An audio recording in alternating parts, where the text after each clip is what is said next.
गया अपने आप को।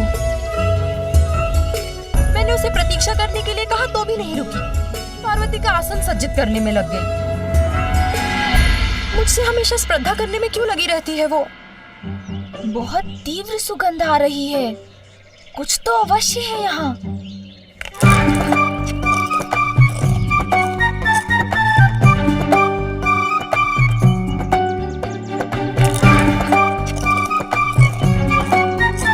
कहिए सूंड जी, क्या ज्ञात हुआ आपको?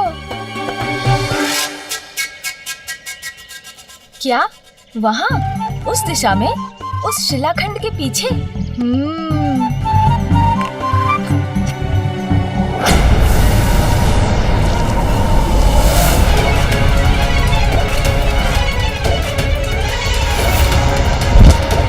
कौन है जो मेरे इंद्रलोक के भीतर आकर यहाँ की महिमा को नष्ट भ्रष्ट कर रहा है?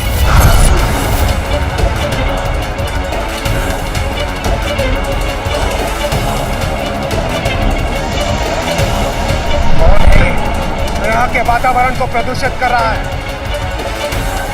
कौन है? देवराजेंद्र, बाहर आओ।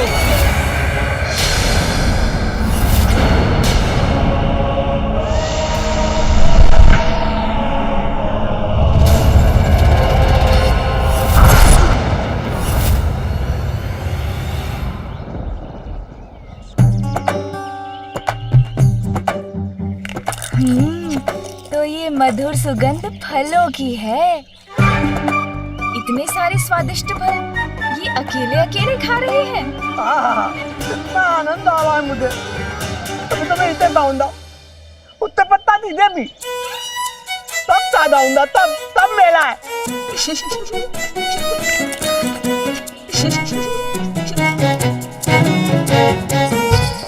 बस कोई मुझे यहाँ देखते मेरे पल मानने ना आ जाए।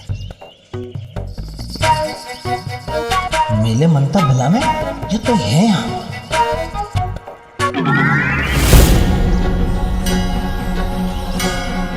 आप यहाँ क्या डलने? मेरे पहले ताता इधर कान पकड़ता सीधा तल दो।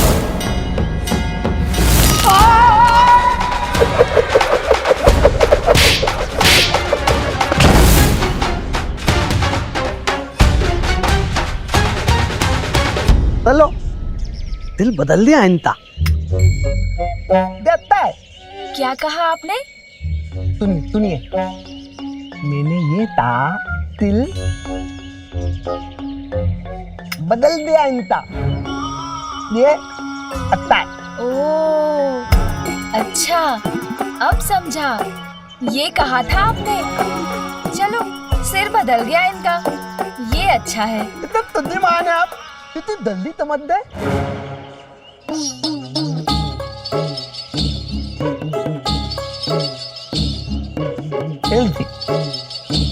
काली थी। नहीं, इसे मैं नहीं खाऊंगा।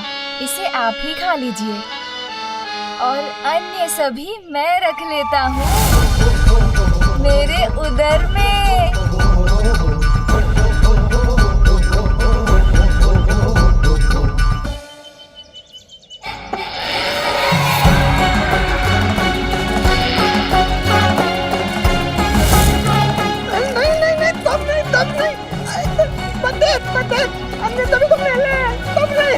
फल किसी के लिए थोड़े होते हैं, वो तो खाने के लिए होते हैं।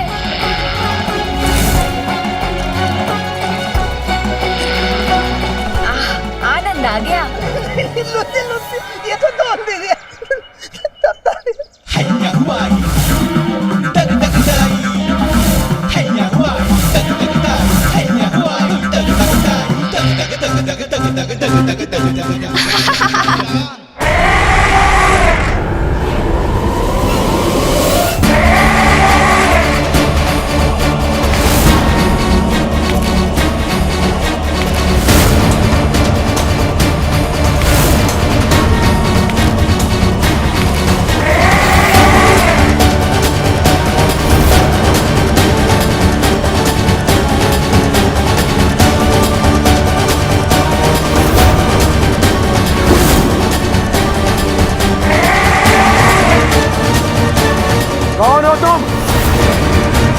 तुमने मेरे देवराज इंद्र के इंद्रलोक में प्रवेश करने का दुस्साहस कैसे किया तुमने?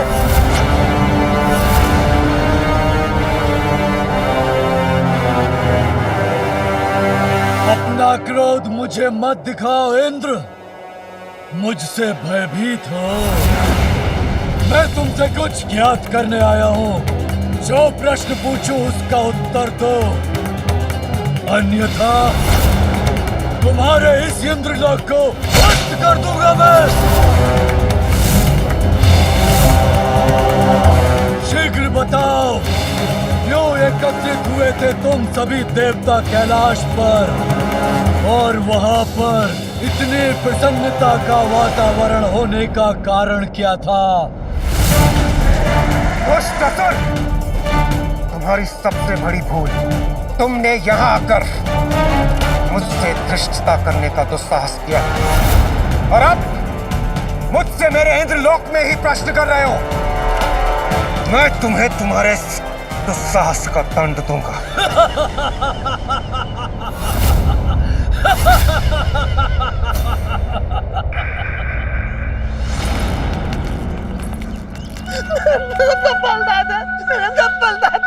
कितने स्वादिष्ट फल थे, आनंद आ गया। आपका अनेकों धन्यवाद। तो ये देना था आपको।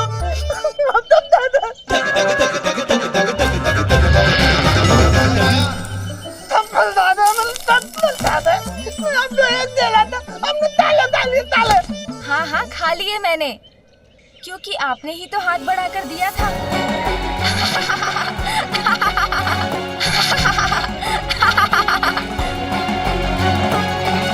माता पार्वती का पुत्र मेरे पल दादा और मातला ही है।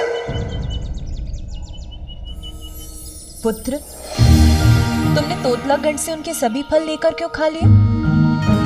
किसी की अनुमति के बिना उनका भोजन खाना तो अनुचित है पुत्र। किंतु माँ, मैं क्या करता, इतने स्वादिष्ट फल थे और मुझे भूख भी लगी थी। ये मैं कैसे भूल गई? उसकी माँ हूँ मैं, इसीलिए उसकी प्रत्येक आवश्यकता का ध्यान रखना तो मेरा कर्तव्य है। इतना समय हो गया, मैंने उसे कुछ खिलाया ही नहीं। मुझे अब उसके प्रति और सहज रहना होगा। आप सभी के रहते ये कैसे हो गया? यदि मुझे स्मरण नहीं रहा तो आप सभी को भी तो सूझ सकता था कि वो एक बालक है, उसे भूख भी लगती है।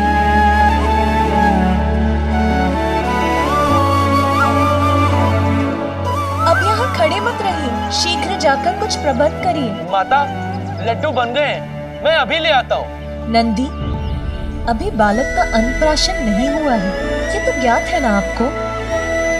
अन्नप्राशन होने के पूर्व तो वो बस फल, दूध और मधु का ही आहार कर सकता है। यथाशीघ्र सुंदरवन जाकर वहाँ के स्वादिष्ट फल लेकर आइए।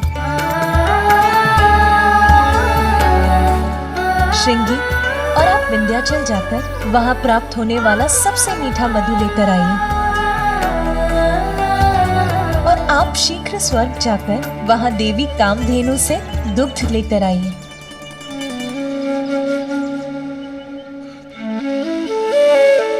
अरे, आप सब यहीं खड़े क्यों हैं? मेरा पुत्र भूखा है, विलंब मत कीजिए, जाओ और शीघ्र लेकर आओ। जी माता।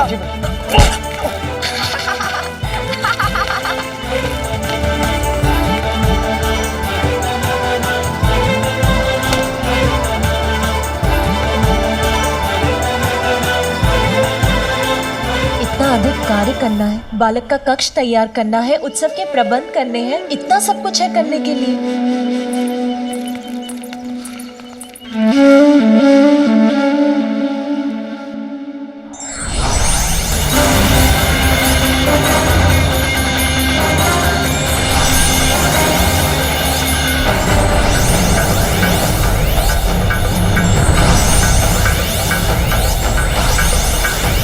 मूर्ख देवताओं, मेरी शक्ति का अनुमान नहीं है तुम्हें? मुझसे संघर्ष करने का निर्णय किया है तो उसके दुष्परिणाम अवश्य भुगतोगे तुम सभी।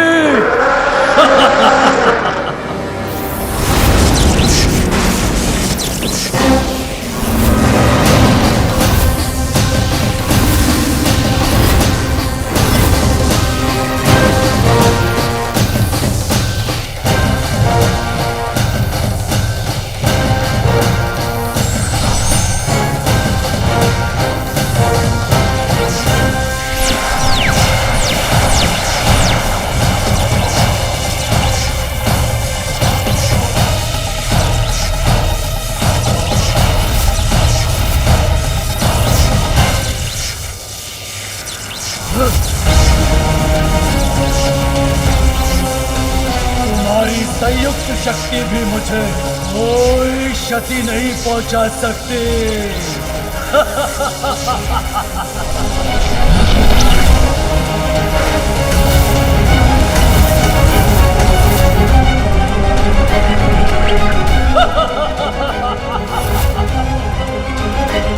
इसने तो हमारा वार हम पर ही लौटा दिया। ये कैसे संभव है? मूर्ख देवताओं, अब मेरे वार का सामना करो।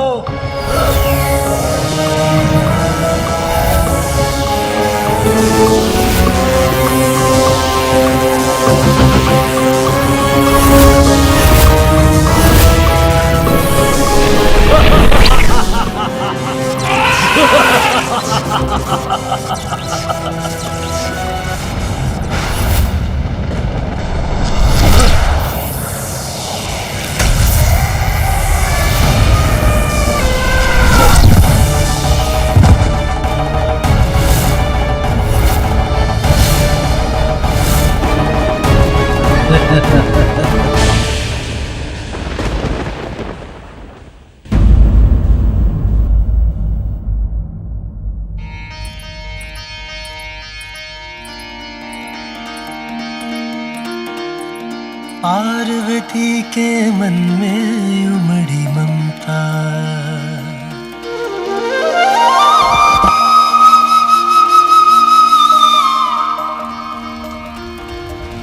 पार्वती के मन में उमड़ी ममता, माँ की गोद में आए विघन हरता।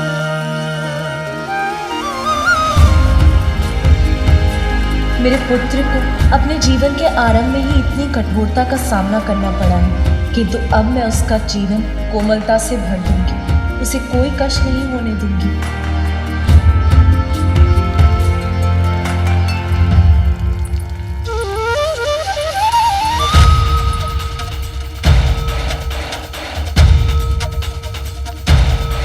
जैसे मरुस्थल को वर्षा की फुहार तृप्त करती है, वैसे ही मुझे माँ बनाकर तुमने मेरे जीवन को सभी सुखों से भर दिया है पुत्र। अपनी संतान का ध्यान रखना ही तो माँ के जीवन का सबसे बड़ा सुख है।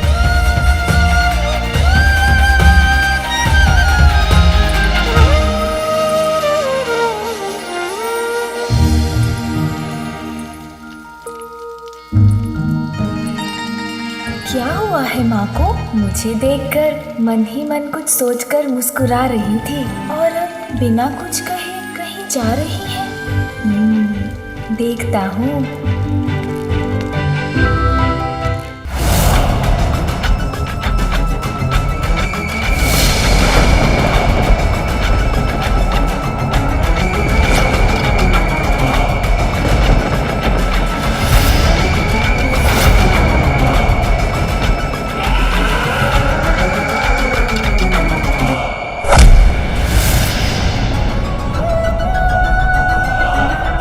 राजेंद्र, देखो कैसे मैंने अपने पाश में बांध लिया तुम्हारे सभी देवताओं को, निष्क्रिय कर दिया उन्हें।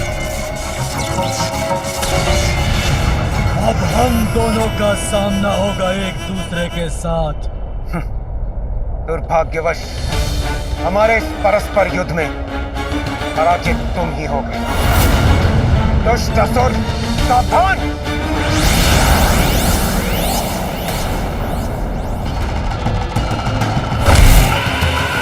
शब्दों से नहीं, योद्धा हो तो अपने अस्त्र से पराजित करो मुझे, किंतु तुम्हारे वज्र प्रहार का भी कोई प्रभाव नहीं हुआ मुझ पर। सर्वशक्तिमान हूं मैं, नहीं टिक पाओगे मेरे समक्ष।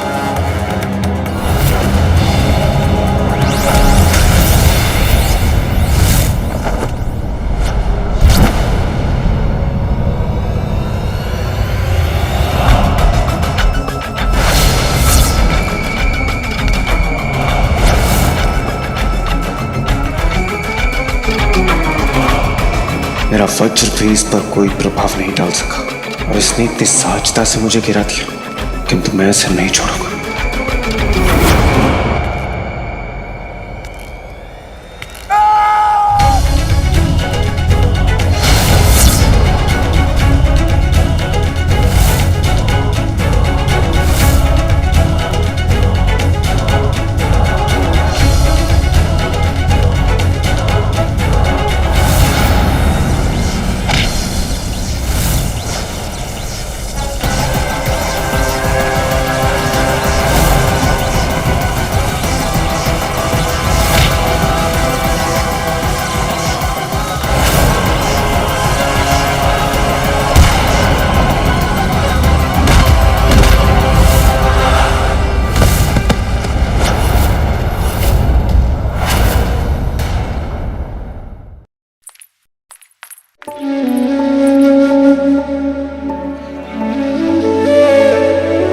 माँ, आप ये क्या कर रही हैं? तुम्हारे लिए तुम्हारा कक्ष तैयार कर रही हूँ पुत्र। तुम्हारा बिछौना सजा रही हूँ। मेरे पुत्र को तनिक भी कष्ट ना हो, इसकी व्यवस्था कर रही हूँ। अरे, सारे दीपक क्यों नहीं जल रहे? मैं इन्हें जला देती हूँ।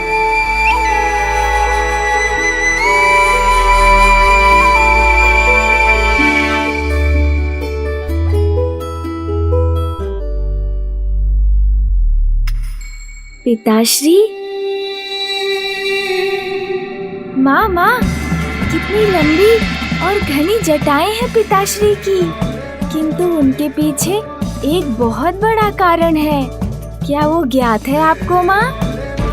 पुत्र, अब मुझे मेरे कार्य करने दो। तुम बाहर जाकर क्रीड़ा करो।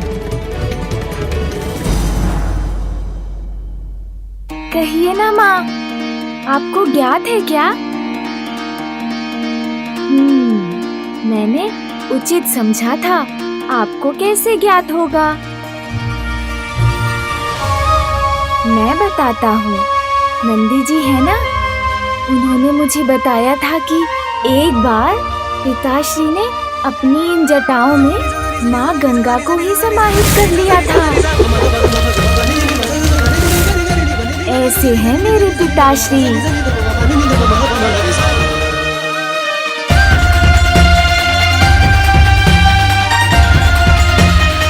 ये क्या किया पुत्र तुमने? अभी मैंने ठीक किया था और अभी तुमने बिगाड़ दिया।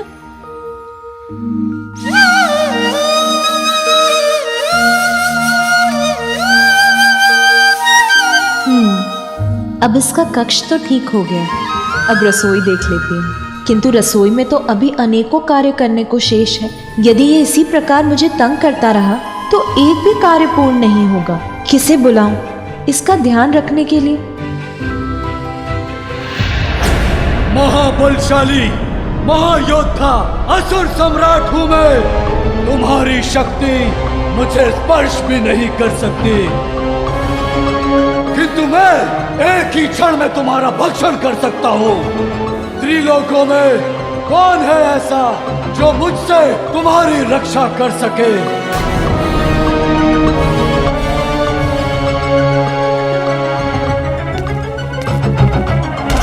लो, अब मेरा वार सहो।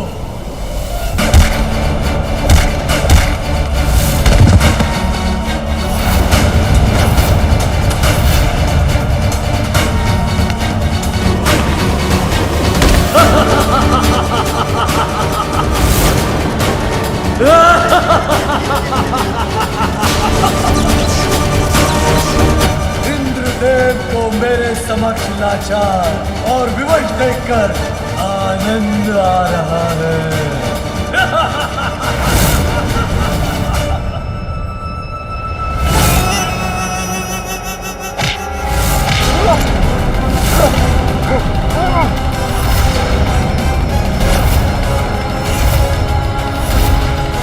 अब मुझसे अपना बचाव करना चाहते हो तो मेरे प्रश्न का उत्तर दो।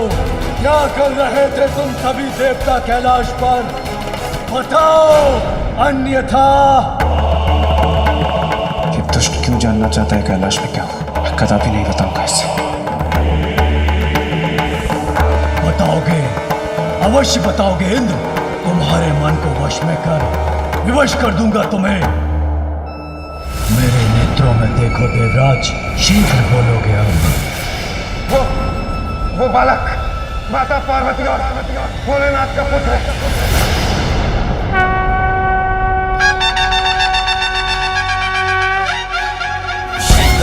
चढ़ायो अच्छा गजमुख को, दो दिल लाल विराजे सुध गौरी हर को, हाथ लिए गुड़ लड्डू साई सुरवर को, महिमा कहीं न जाए लागत हूँ पर को, जय देव जय देव जय देव।